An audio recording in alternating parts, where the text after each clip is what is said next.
What is going on, everybody? Welcome back to the channel. Today we're going to be taking a look at the Jada Toys Street Fighter, I believe Ultimate Challengers 2? I don't have the box right in front of me. M Bison figure. This is from Wave 2.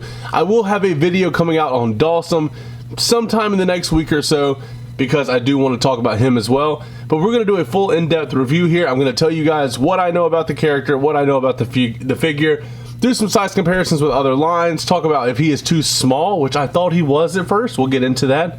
And a couple little add-ons that you need to make this figure even better. So let's go ahead and get right on into it. Alright, so first of all, I think I've mentioned this in my other Street Fighter videos. I don't know really anything about Street Fighter, but I do know good action figures. And this line here is full of nothing but good action figures. As far as this guy here, we're going to talk about the accessories real quick. He does come with the stern face there that you see. A nice regal looking pose. Dude means business. He got the butt chin and a half. Then he has a grimacing, kind of hitting a power move pose, or facial expression there. Looks absolutely insane. Got some handsome Squidward vibes going on, that's for sure. Just missing the nose. He comes with two fisted hands, and I got a little paint mess up on that just from it laying down on this while I was waiting to review it. That is my fault. Pay no attention to that. That is not a dig at the figure at all. Then he comes with two power hands. We saw these with Ken. We saw these with Ryu. Or we saw a version kind of similar to this. These are a hair different. Very, very smaller. Their fists were a little more clenched around the fingers up here, whereas there is very little opening there, as you see. But he has one of those for both hands, and he comes with a blast effect that easily fits over one of his hands, as you see there. A nice comforting fit, but it doesn't feel like it's going to be like it's not going to fall off or anything, you know. But if you want to take it off, it's a nice little, well, there we go, nice little pull. Not bad at all. M Bison also comes with something that I think was very, very smart on their job. He comes with replaceable pauldrons for his cape. I believe you pop these bad boys off in the back just like that, so you can have him without the cape. These look really nice. I like displaying it like this because sometimes the cape just gets in the way, or you don't want to damage the wires every time. Watch me have a hard time putting that back on. There we go, that's not bad. Also, they're a floating joint, as you can see up in there. Kind of a floating joint. It like goes with the shoulder, but it's not stuck to the shoulder. So like he can tilt it down, up. He can slide it back while not moving the arm. He can bring it forward without moving the arm. That was my fault there. But it does look good. We might as well go ahead and take these off, so I can show you what he looks like with the cape on. And it is a nice wired cape, which is very nice for the $25 price point that these are going for, which is still kind of unreal that they're able to offer this quality of figure at the $25 price point. They're having a little trouble getting these on. And that's not necessarily the figure's issue, that's just me having gigantic hands and not being that coordinated of a person in the first place. I believe he comes with the cape on in the packaging. You know what? We might not be getting this on for the video. Or I'm gonna mess around and break something, just being dumb. Let's see. I think that one might be in. And I think that one might, no, that one's not in. Okay, either way, but it does have bendy wire all around the bottom and the sides. You can hit some kind of sick pose like that, like it's flying in the background. Everything there looks good.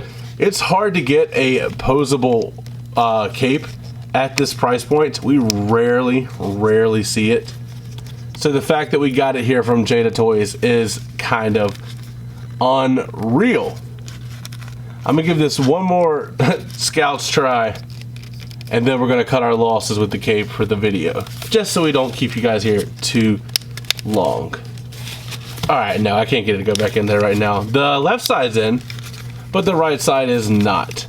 But to be honest with you, I like it a little better without the cape. It is a personal preference, of course. But that's how I'm going to be displaying it on the shelf. It makes him look meaner. The capes looks cool during the flight poses, or not flight pose, fight posing rather. But it does look pretty sick. As far as articulation, this dude, you're gonna get all the works with that we expect to see from the Jada Toys line. Now, if you slide it back like that, the pauldron does pop off. I don't even know if the pauldron is the name for that now that I think about it. But you can easily just pop that right back on. No big deal there. So it does move well with the figure. As far as the torso articulation, big boy can get down fairly nice. You know, he's not going to be too mobile because he's a bigger guy. But he is not as big as I thought he was. Yeah, I did a little research. As far as kicking out to the side, that's pretty good range of motion there. You would expect a little less with the kind of it's not a skirt, but you know what I mean. Like right here and like in the front, he can kick forward very well, which is nice. He's not going to be delivering the big boot that I said Bane would in his review, but he is definitely going to be able to kick somebody if he needs to. And then as far as knee articulation, you can't ask for much more than that, honestly. And he does have ankle pivot, which is nice for all your fighting poses. And it's not tight, but it's not loose. It's a good fitting joint. And then you just adjust the shoulders there, and it looks good. One small critique is that mine does tend to lean back, and that is unfortunate. So I had to keep adjusting him to make sure he does not fall backwards. I thought M. Bison was a bigger character than he actually is. I looked it up, and I don't know if this is the scale for that exact game or just the scale for the overall Street Fighter series. M. Bison is 5'11". Then I looked up Ken and Ryu. They are 5'9". So if we're going by that, this height comparison is accurate. Obviously the height or the hat is going to add a little bit more to it, so you can kind of judge there. But there is how M. Bison looks with another Jada Toys Street Fighter figure. Let's get Ken where he's not looking so dumb there. And then here's how he looks against Kazuya from the Tekken Game Dimensions line from Bandai. Now, I do think that the Tekken line is a hair taller, so kind of you can wiggle that around if you're doing photography, make that work a little bit better so it fits your exact wants. Then we have a smaller scale Marvel Legends figure. Here's the Wolverine from the 2-pack that just came out with Sabretooth. I love this Wolverine, and I think that height comparison looks really good. I have seen people taking the Z-Toys body and doing some upgrades to M. Bison, doing like a shirtless version. Looks really cool. As far as Bane, one of my favorite figures right now. Bane towers over my guy.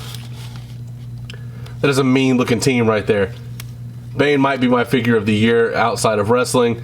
And seeing this makes me wish M. Bison was a little taller, but then looking it up and I found out he wasn't taller. So, it is what it is. As far as an added accessory, now, I don't know how intense you want to get with your figure photography. I'm not that good at figure photography. I'll be the first to say it. But I was digging around in my parts bin for some effects just to see if I had anything purple that kind of matched the blast effect that we saw with M. Bison. This one right here, which looks good, don't get me wrong. And then I found this Wild Force Putty Patroller, and that purple looks almost identical. I don't think M. Bison really has lightning powers by any means, but you could take something cool and do some nice posing. Obviously, I'm not going too in-depth right now, but do some cool posing with that, and it would look good, and it would match. You could do one in one hand, one in the other, but that is all up to your decision. But that is going to be it for today's review. Let me know what you guys think down in the comments below. As always, don't forget to like, comment, subscribe, and last but not least, take it easy.